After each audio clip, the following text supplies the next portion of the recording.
2 o'clock on the 20th. Country Player's office, this is Michelle. Hi, this is Brett Judd. Oh, hi. We'll put you on hold for just a moment, okay? Alright, thank you. You're welcome.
So, Brett.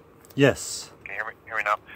Okay, so where we left off was the question of the time, from the time that he stopped you till the time that the dog got there. I think that was our question, right? Yeah, that was one of them. Yeah. So what I've been doing, and actually the reason that I had you call back is as I was watching the video here and going through it. So there are cases, there certainly are cases that say that an undue period of time from the stop until the dog arrives can, by itself, make the stop improper. There are cases like that, and I think that you're aware of that, right? Yes. Okay. So, so I took a look at the cases, and I took a look at the film of what the officer was doing, and I've come to, at least at this time, I'm going to call it an intermediate, if not final, but let's just call it intermediate decision, and that's this. The vehicle wasn't titled. I think that if I recall correctly, I think the purchase and the bill of sale that you have in the back of that envelope is approximately April, and then the stop takes place, just a second here, I think it's July 22nd, let me see here. No, it's July 12th. So you go April, you go May, June, into July. So it depends on what the date is of when you have the bill of sale. But it's pushing 3 months, and Okay. it certainly is 2. And then I took a look at the statute. The statute indicates that when you have a vehicle, you have 30 days in order to get it titled. So that would mean that the officer did have something to work on. So I have watched the video. Did you get a chance to take a look at it yourself? I haven't. I have a lot of barriers to getting around and getting to police departments to do these kinds of things, so no, I haven't. Okay. All right. And I'm not testing you. I'm just asking if you had, because I see that we had talked about that at one time. Yes. But I have looked at it, and the video shows that the police officer was doing police work as to your stop during the entire time until the dog came. You absolutely have a right to have a hearing in front of the judge and contest that and say that it was too long. But I have looked at it. So you would say that probable cause would still exist outside of the scope of that stop, which was a registration issue, from seeing a psychedelic sticker that gives him grounds to extend the stop? Is that your assertion? Okay. Now, you have a kind of a two-part question, so if it's okay, I'm going to try and get that into just one part, okay? Mm-hmm. What I think I'm hearing you ask is, hey, is a psychedelic sticker probable cause? Would that be a fair summary of what you just asked?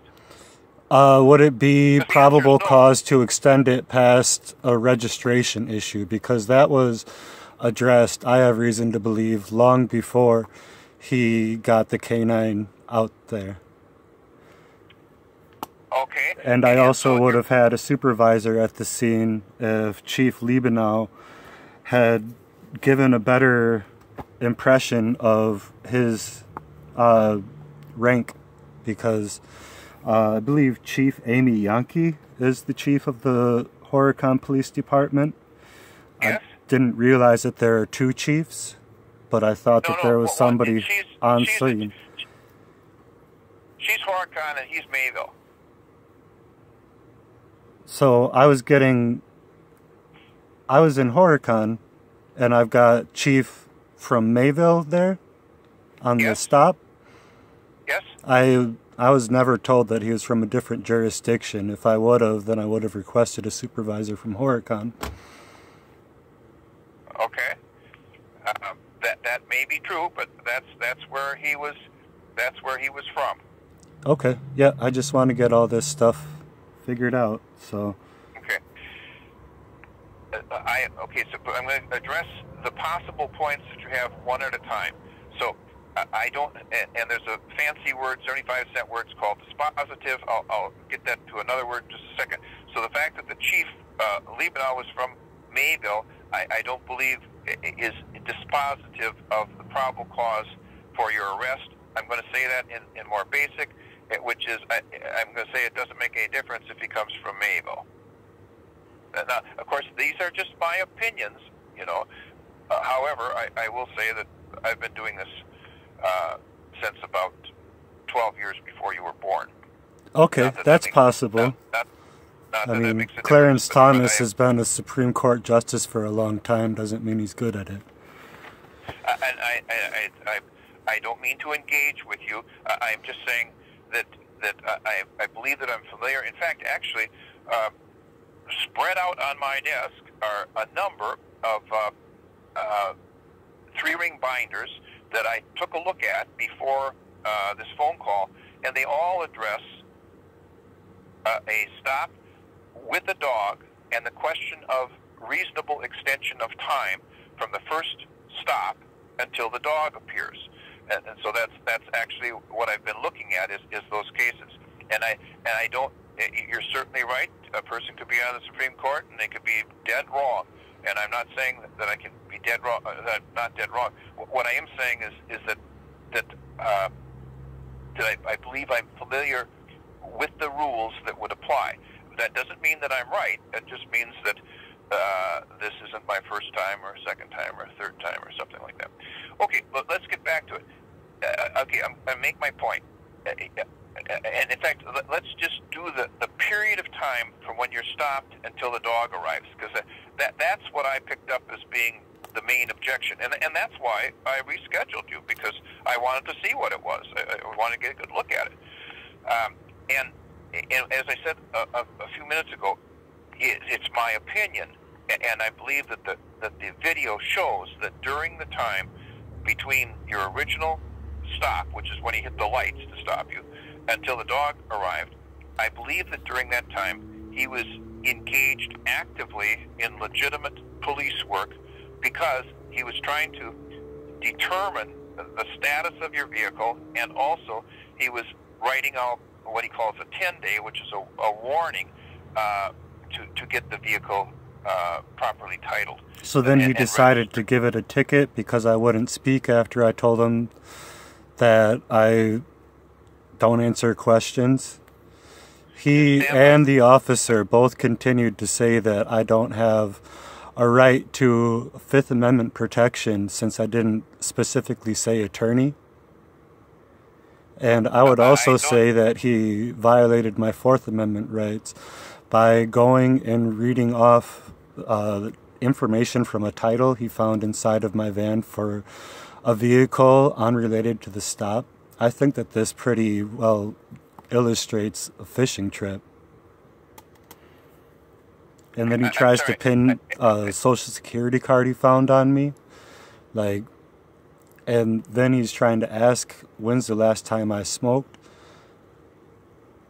He was trying to build up a case. He wasn't trying to resolve what he pulled me over for. Okay. Well, let's do this. You are entitled to have a hearing on the issues that you're bringing up. You have a right to that. But I do believe that what he was doing was legitimate. And the reason that I had you call back was because I was exploring that, and I was exploring the case law, and I was reviewing the video of what happened so that I could address, in other words, talk to you in an informed manner about it. But I have come to the conclusion that this police work that happened with you that day was appropriate. So, but you do have a right to make your points, and you have an absolute right to, and so I'm going to place it on for trial. I think what you're going to want to do is request, I'm not trying to tell you what to do, but you would request a hearing on whether or not there was a proper stop. And that can be done with a simple letter. You could say, I think the stop wasn't right, and could I have a hearing on it? It could be that simple. And then we would have a hearing in front of the judge. We would run the video. We'd have the police officer there. He would explain what he was doing, and he would explain what he was relying on in order to continue to detain you, and then the judge would make a ruling. And I'm acknowledging the possibility that the judge could say, this stop was too long and it was improper, and I'm going to throw it out. I'm going to throw out the charge of the drug paraphernalia, and I'm going to throw out the charge of the possession of the marijuana. I mean, the judge certainly could do that. And I don't mean that certainly based on the evidence. I just mean that if the evidence doesn't support the stop, that's what the judge is for. Okay, so it's on me to schedule a hearing, is that correct? All you'd have to do would be to write to the court and say, I want a hearing about the legality of the stop. That's all you'd have to do. Okay. Now, I also am going to take the step. I'm going to set it on for a trial, so there'll be a trial date. And it is certainly possible that we would do both things at once. We would have a hearing on the legality of a stop. We just did that on Thursday. We just did that. It took about, 2 hours or something like that. That was the question. I mean, it had to do with certain issues. It wasn't about marijuana. It happened to be about underage drinking. But you have a hearing, and the attorney had a motion to dismiss the case, and the judge heard the evidence, and the judge has not yet ruled. In other words, he didn't even call it that day. He said, fellas, let me take a look at this. So I'm waiting to see which way the judge rules. And that could happen in your case as well. Okay.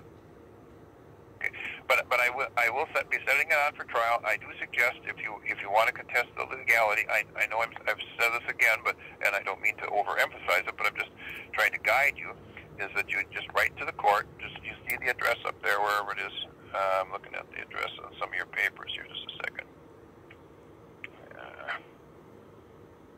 It's the same thing. It's on your ticket. If you look at your ticket, it says Horicon City Municipal Court. It's got 220 Ellison Street, and you do have a copy of your ticket, right? Yes. Okay. You can just write to them and say, then I would refer to the two ticket numbers, because there's one for paraphernalia and the other one's for marijuana, and just say I'd like to have a hearing on the legality of the stop. Alrighty. And any words along that line will get the job done. Okay. Very good. Okay, I'll look for that. That will go to the court. It will not go to me. I will set it on for trial. I've got your phone number here that I assume is still good, 608-590-5091. If there be any reason that I'd have to contact you, I probably would use that. Otherwise, I'd use the Gulfview Terrace address, which appears to be your folks' address, in case I was going to contact you. But I probably won't. It'll just be the court that will set the date for the hearing that you're requesting, and also probably at the same time will set the date for trial, which will be at the same time as the hearing. But the hearing comes first, and if you're successful, there won't be any trial. Okay. Okay, good. Okay, thank you for calling.